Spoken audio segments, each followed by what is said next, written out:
Hello there and welcome back to another review. So keeping with that whole cult movie vibe and like sort of movies and films I remember from the 90s and when I was growing up, I thought we'd have a look at Tank Girl today. Now let it just be for the record, I want it stated quite clear for the record, I know next to nothing about the comic series by James Hewlett and Alan Martin. So this will just be strictly about the movie as an entity on its own, just about the film itself. Made in 1995 and starring Laurie Petty and Malcolm McDowell, along with a very early role for Naomi Watts, and Ice-T comes along for the ride as well. Now this was a film that I always remember when it came out. I mean, I must have been around 9 or 10 years old at the time, but I just remember just being intrigued, like, oh, Tank Girl, like what is that? Something I just remember it. I remember the trailers, I was interested, like tanks, it looks very punky. I was like, got to check this film out. I've got to see what it's about. There's a lot of did you knows about this movie, like Courtney Love of all people composed the soundtrack. The prosthetics involved with the movie was headed by Stan Winston. Rachel Talalay, the director and the creators of Tank Girl, I think, although initially sort of happy during production, it was one of them movies I think that got butchered more or less in post-production by the studios in terms of edits, and I think there was a lot of rewrites going on as well too with the movie. And the film didn't do all that well. I think it was made for around $26 million or something around that mark, and I think it only got about 6 million of them back. So it didn't do well. It didn't do at all well. But this was a movie, as I mentioned, I was always curious about. I knew about as much Tank Girl then as I do now. So if you are a Tank Girl fan, and I say anything sort of that's not in true with the comic books, or I judge the character wrong or whatever it may be, please forgive me. As I say, I'm just judging this as sort of somebody totally new to Tank Girl. It's just a movie just on its own. But as I say, I saw it back in the day. I must have saw it first about 96 time. I've seen it a few times over the years. I watched it again recently. But there's a lot to say about this movie. As I say, I do not know. I know about as much Tank Girl then as I do now. So I just want that clear. I want it on the record just before I get sort of penalised and shot down. And you have to remember as well that comic book movies were not really the in thing to do at that time. And like naturally, of course, the film has gone on to achieve cult status and a bit of a cult following, sort of as films like this often do when they're somewhat forgotten about and sort of only a few select people have actually seen them. But it's one of them movies a bit like... sort of like Return to Oz, like Warriors of Virtue. Tank Girl's another one where it's like, am I the only one that sort of remembers this movie? Am I the only one that sort of remembers that sort of coming out? Very strong female-led movie, and Laurie Petty, you can tell, is really having a blast as Tank Girl in this. The film is very anti-establishment, and in a way, it's sort of very punk rock. There's a very big anti-establishment vibe, and it's despite all its faults, the film does have sort of a middle finger going on with it. It has like a middle finger up to sort of the powers that be, even though it is all just silly mindless fun. As I say, there is that punk rock sort of aesthetic here that's sort of running through the movie. Malcolm McDowell, you can tell you always got the impression he was one of these actors that would give anything a try, a bit like if you remember Charles Dance in my Space Truckers review. I think they're like him and Malcolm McDowell, sort of two people. It's like, yeah, I'll give that a go. Yeah, I'll play that. I'll play the villain in that silly sci-fi movie you got going on. So I think he was more than happy to give this a go. And if you recall, Malcolm McDowell was actually in a movie I reviewed recently, in the Fist of the North Star live action movie. And I think by and large, from what I've read or what I've researched, I think Malcolm McDowell actually had a great time working on this movie. The film has a great soundtrack running throughout, and it fits the film perfectly. Laurie Petty is perfect, and while the film is harmless in its execution, what lets it down there is just so exhausting. It is just so full on. There's nothing wrong with the film being energetic, but this is the kind of movie that after 90 minutes or so, you're completely worn out, because it's one of them movies that probably would have aided in just being just an hour long. It probably could have done with just like a music video. It could have done like just been quite a bit shorter in length to really get the most from it. And after about 90 minutes, 100 minutes or so, it's just exhausting. It's, it's just relentless, in its energy, and it never seems to really take a breath or like have a breather at any point. There's, as I say, a relentless energy and vibe going through it, which is great, but it's just needed even just for a few moments where the movie just slowed down in pace and was allowed to just sort of take stock of things.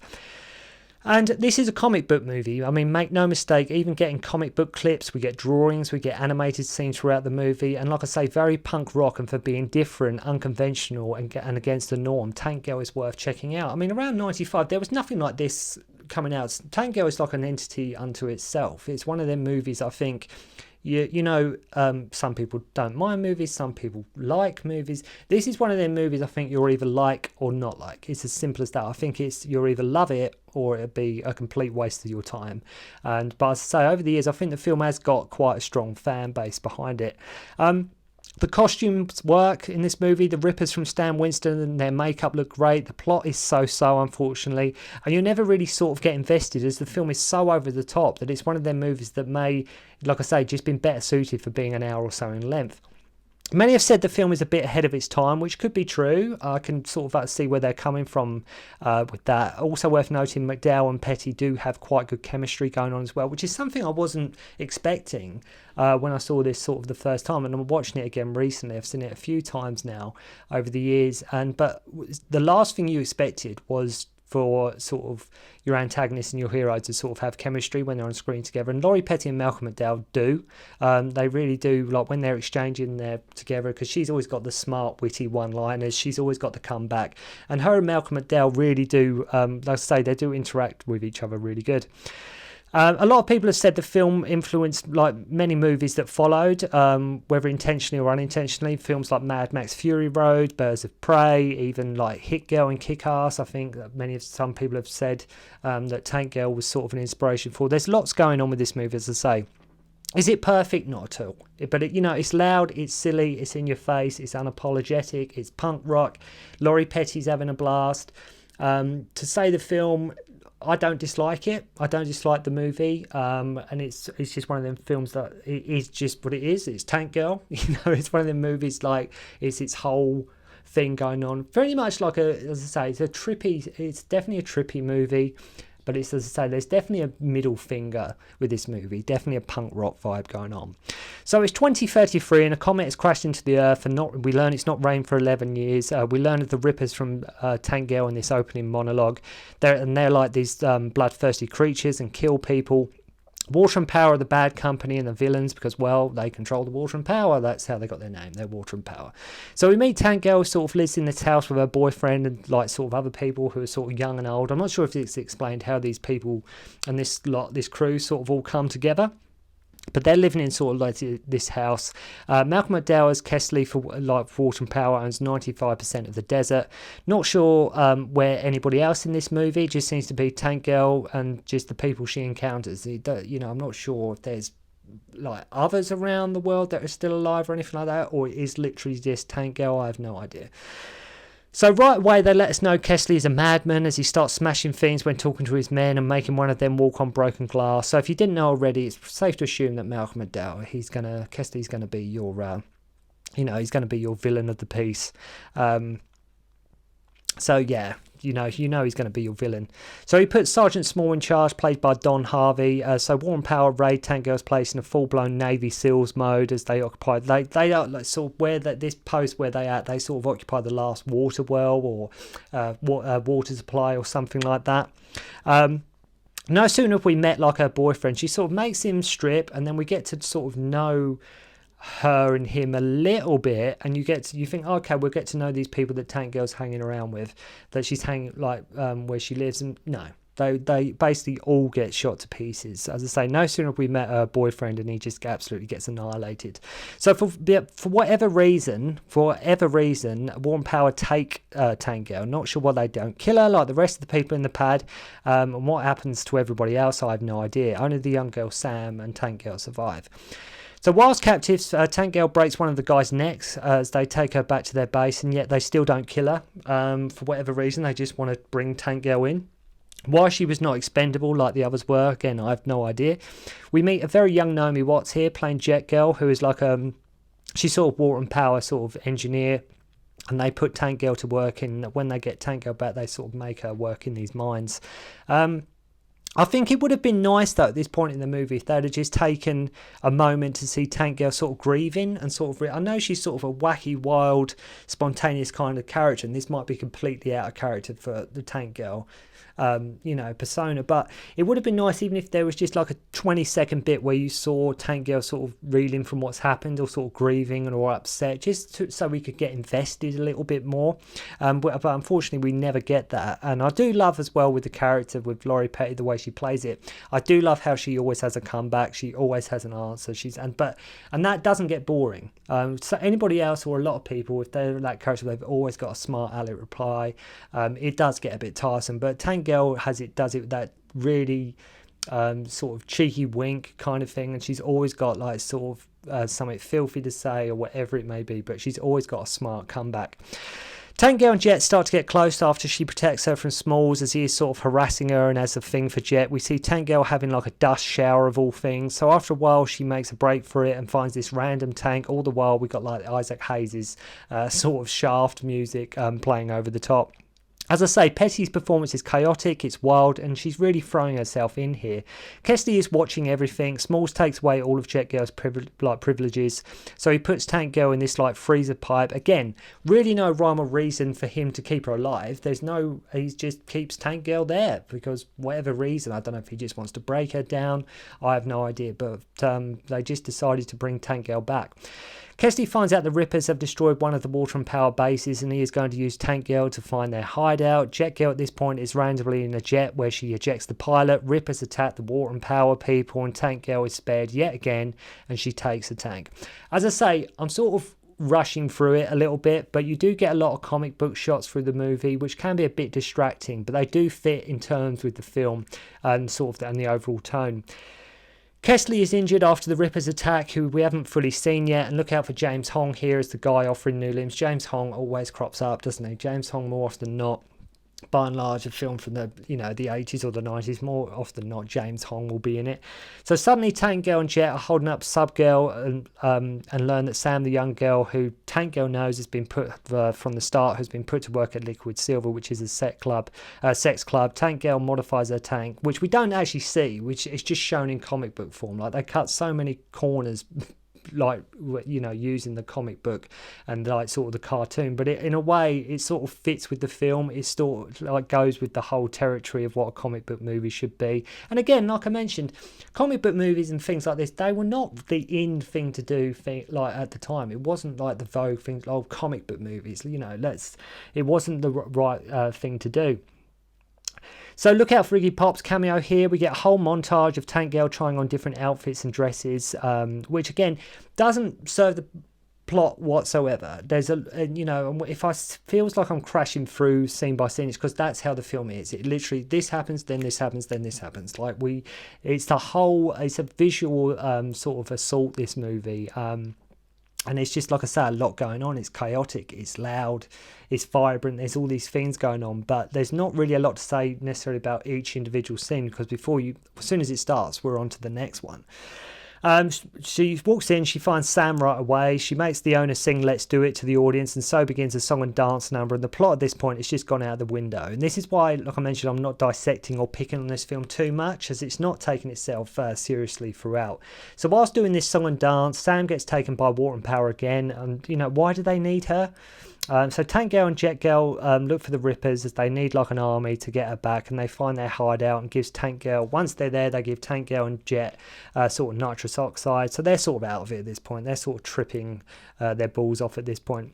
And how weird is it? How strange. And I swear I didn't do this intentionally. This wasn't planned. This wasn't something I thought, right, I'll do them two films back to back. But how weird is it I do two movie reviews back to back where we have like talking human kangaroo hybrids? I swear to God that was not planned, but this Warriors of Virtue, for whatever reason, I'm just on a talking kangaroo trip at the minute. I have no idea why. So they aren't sure whether to kill them or not. The thing is with this movie, what is happening and what is at stake, it makes it too serious to be a comedy, and it's so light-hearted to be serious, if that makes sense. So unfortunately, it's caught in between the middle of these two sort of tones, and it doesn't really settle in either camp, unfortunately. Like, it's leans on being serious, and then it's sort of really light-hearted, and then it's sort of light-hearted, you think, going along with it, and then they inject actually something serious into it. And that's all well and good, having them sort of two different tonalities there, but unfortunately, where it doesn't sort of nestle on either, it doesn't really sort of mesh in really well with either or, so it's sort of caught in between, like, some middle ground, which is neither one nor the other.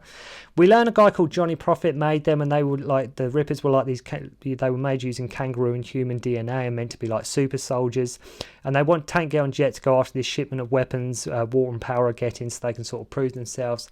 There is Booger, who Tank Girl takes a liking to. There's Donna, T-Sane and DT, and a few others who are sort of like background. You'll know which one is Ice-T when you see him, because as soon as he speaks, you'll just know it's Ice-T.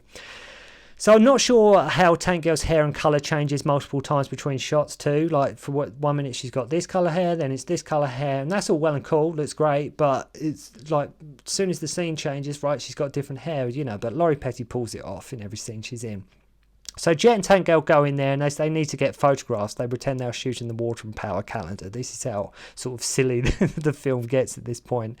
So Tank Girl hijacks the weapons truck after jumping from a tank, and this is the closest the film gets to sort of a full-blown action scene up to this point. This is sort of, this scene here in the this is it. This is your action scene. This is basically, the high point of the action in this movie. Unfortunately, though, it's kind of hard to get drawn in when she's sort of having a barbecue and watching TV at the same time, so you don't really get invested with the action scene. What is weird is once she gets on the vehicle, it's heading for the edge of a cliff, so it makes you wonder where the Water and Power driver was actually going, because it's on this road, this dirt road, and it's just heading towards the edge of this cliff. So it's like, where the hell was this guy going?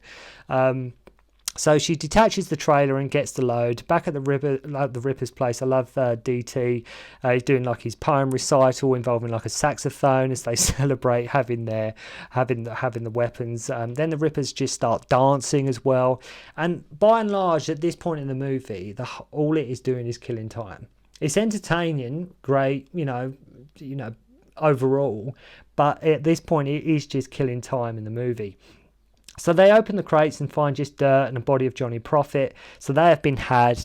Bearing in mind, she jumped from a tank and abandoned to get on the shipment. We never saw the tank again. Suddenly she's like, I'm not going to put Water and Power without my tank. And I didn't even know she still had her tank. I thought she just abandoned her tank, and then suddenly she's got her tank. So again, I know next to nothing about Tank Girl.